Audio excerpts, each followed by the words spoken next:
Okay, so here we have a decibel meter and we will be looking at the stock exhaust note, how much decibels it is.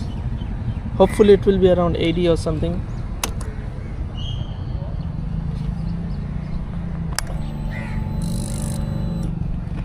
Let's fire it up.